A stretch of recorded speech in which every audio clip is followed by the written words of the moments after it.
Gave up carrying my husband through life, due to his fake promises and lack of effort after he repeatedly tells me that he was trying to. Husband and I have been having trouble for a long time. Mental health, financial. Romance has completely died on my end and we have the same talks month after month where I break down and he doesn't seem to understand what adults should do next. We are 28M and 32F. I just wanted to get this out there because in this new year I have decided to selfishly give up on doing it all and focus solely on me. For 6 years I have made sure we had a roof over our head, food in our bellies, and a way to get by. He cannot keep a job, blames his chronic pain and mental health which he is finally getting help for. But this isn't about that. Heck, it's not even about the food he didn't cook. It's New Year's Day. My family culture traditionally makes a specific meal for this day. It is super simple and he has loved it since I introduced it to him years ago. Since then we have either made it or been to family where they have made it. Today I went out with my mother to shop and run errands. Normally this takes a little longer but we were tired since we were both recovering from sickness around Christmas time. I get home with everything and nothing has been done. No chores, no follow-up on the laundry I started. It's 1:38 p.m. No meat in the oven. I have to clean a pan and get the food in the oven and he comes out of the bedroom. He starts asking how to make it. I tell him that he knows how. It is literally 3 steps, little children in our family could do it I swear. And he keeps asking and I'm like why? And he said he was going to put it in before I got home but didn't because he didn't know how to do it. I asked him if there was any way he could have found out how to do it. My mother. My grandmother. My sisters who don't eat it but know how to make it. My brothers? The internet? And he said the phrase I keep hearing time and time again. I was trying to. I feel. God, gaslit isn't the word. Bullshitted? I keep hearing him say I'm trying to. Fill in the blank, and never see real results. It feels like zero effort. Less than zero effort. It is now almost 7 p.m. and I am finishing the food and sending servings out because whoever cooks it gives it away to family for the most part. And I am just sitting here tired, annoyed, frustrated. Men cannot be this helpless. This cannot be our future and our ball and chains. And he just went about his day. Because it still got done. And he will say I did such a good job and I cook it so well. I don't even want to share with him. He didn't need to cook it. He didn't need to do anything. But he always awes to say he was about to or going to do something when I have to do it. I'm not sure what I needed from this other than to be able to get it out. Maybe to hear others with similar stories? So I don't feel so alone in this process. Edit, because I see this a lot, we are both neurodivergent. He has a psych and therapist that he got recently. He has depression and some sort of other issue, potentially CPTSD. I feel awful saying this but I had my own issues for the first half of our relationship and I fought to get help. I got help. I have meds and a therapist. But even when I was in the pits of despair and throes of my mental health issues, I still was the one who begged and borrowed to make sure we didn't die or we had rent or our lights turned back on. Do I love him? Yes. Can he be tender and caring? Of course. Am I dead inside now? Yes. We both have been shitty in the past. But I've always held down the fort, and I'm tired. I can't care about someone else more than they care about themselves. I can't continue to not be able to rely on someone to take care of the animals or check the oil in the car or take the trash down the road to the dump or tell me the pets need more food for the month or to collect eggs or to scoop cat litter. Tired. To pull, eated. Update 1 It boiled down to I couldn't do this anymore. I needed real change, but some sort of promise and no follow through. He fought against what I said and told me that lately it just seems like I am shitting all over him and telling him what he does wrong but never the other stuff like when he finally cleaned half the bedroom but neglected to feed our outside animals because he got busy and forgot. He was upset because I am not perfect either. I said that I know and that at least I can take accountability for the things I say and do/don't do. We have really struggled in the last 4 years with keeping jobs. Once one of us got a job the other would not have one for a reason or another. I finally got on the right meds and got into grad school. I had just worked a job that was very taxing on me and then left it shortly after I had major surgery. He wasn't much of a help with that surgery either. He didn't do the laundry or sweep the floors. I did so much and he will argue that it's because I don't let him do these things. I snapped this summer and we had our first real fight. I was done after that. But he landed a simple and easy job. This man had managed and helped open restaurants in the past but always seemed to leave his job for pain or petty reasons, so he can do this job easily. Close to home, great coworkers, decent pay. He told me my job was my full-time job and I could finally rely on him to pursue school so I could get this degree and hopefully drag us out of poverty. And then he starts missing work. And we fall behind on bills. And I had to go out and get a full-time job to help while still doing school full-time and I realized that I could never truly rely on him. I couldn't rely on him to have any money on his card, or to be able to handle a simple mishap without calling me and needing me to do everything for him. I am currently overwhelmed but this is my house, technically my parents', and I won't be going anywhere. But I came home to him, having written himself a schedule and a plan for the month to show me how serious he is. I know I told him I wanted him to write down exactly what he was going to do but it feels so elementary and I can't handle it. He cleaned part of the kitchen and reheated leftovers for me for dinner. I can do that myself. Jesus Christ, please go do something useful. Is he my best friend? Yeah. Can I go on living like this without feeling so trapped that I gnaw my own arm off? Nope. After the conversation today I realized that he won't be changing. Update 2 I asked him again for a divorce. He sobbed so loud I thought he was dying. He threatened to die. He said there's no life of his without me. I told him that I had been asking for a divorce since our biggest fight in July. He said that we seemed okay after that though. I asked him what part of my monthly breakdowns and sobbing in the bathroom begging you to change and stop the cycle seemed okay? What part of me keeping things civil so I only cried twice a week instead of daily seemed like our marriage was normal and on the right tracks?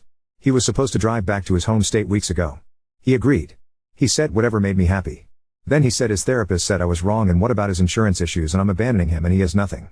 He has no vehicles in his name, I bought them, he has no money to use, he has had no job, and he will have nothing without me. I said that sounded like something he should have thought about before it came to this. We went to pick up the rental car. Twice. In snowstorms. An hour away at the airport. And each time there was something wrong with the reservation and we went home. He needs to take a lot of his stuff with him so it won't need to be shipped. I'm sorry if this is harebrained but I took a break from crying to get this out. I've been having the best weekend. We had agreed to a legal separation on New Year's so I was free. He just didn't want to know if I was hooking up with anyone. But he has become upset and possessive when I go out. And I am gone from home now more than I am home. Thank God. Yesterday was so good, I was in the best mood and then I am getting ready to go out for a girls' night and he comes into the bathroom to talk. It leads to an argument and I sob so hard I can't breathe. I cannot keep having the same argument with the same words. He says he just wants me happy but that's not true or he wouldn't do this. He said he's got job offers and he's gonna go back to an old job and he has a plan to fix our debts in 4 months. I told him it is too little too late. He said it's unfair that I can't stick around for his mental health issues now that he's in therapy and that I had issues too and he stuck around and remember when my mental health was bad in 2019? Oh yeah, I do. He had burned bridges and we were living in a Jeep, failing college, working shitty jobs and he was miserable at the time and I had a horrible miscarriage. Yep, I fucking remember that. And yet I was still the one who kept us afloat. Who made sure we had gas money or food or a place to park our home. Update 3 we were stonewalling. He was going to leave. Then he decided that the spare bedroom was perfect. He got an old job back at a fast food joint but the truck he has won't take a registration, or pass inspection, and is falling apart. This is why he didn't drive it back to his home state. My parents were supportive, then what felt like very unsupportive, until last night when shit hit the fan and my father was everything I needed and more. It started with Gray rocking my wasp band. Until his BPD raged and he needed to know if I was cheating on him, during this legal separation. I spoke calmly but he only wanted to argue the same things. So I walked up to my parents' house, we live on the same property but large farm. My father was worried and he stated as such. He told me that he raised me to go toe-to-toe with any man and not let them dictate me. He told me that being soft-hearted was my strength and weakness. But sometimes it's time to not be nice. You don't have to be mean but you can take back control. With an hour-long talk I went back down to speak calmly to my wasp band. And that's where it went to shit fast. I spoke calmly, like someone from HR talking to an employee. I let him get out the mean things he's been saying like, you're throwing away the last 5 years. We took vows to be with each other through thick and thin. You're abandoning me. Can't we just try a trial separation and not a divorce? I stood by my decisions and even told him at one point that he was welcome to express his feelings and anger but that he can do them in his own room and not in the rest of my house because his space is his room. It went bad and he threatened to kill himself and told me to drive him to the hospital. We got in the car and he is raging angry saying he wouldn't have lived if he didn't think we had a chance and I was incredibly honest with him. I was so shaky and scared and he actually backed my car into my parked truck. At one point as we got into town he tried to open the door and jump out. I said he needed to be seen and wasn't safe. He said he would just off himself after the hold was up. I felt no emotions, just the need to get there safely. We got there and he screamed at me in the parking lot like I've never seen before. He said just take me home. I said you can't come home now. Go inside and get better. After a lot of arguing I finally pulled the Uno reverse card and said that if he ever cared about me he would go get help. I was sobbing and he told me he loved me and yelled at me to say it back. I told him please get better. And he walked in and was committed.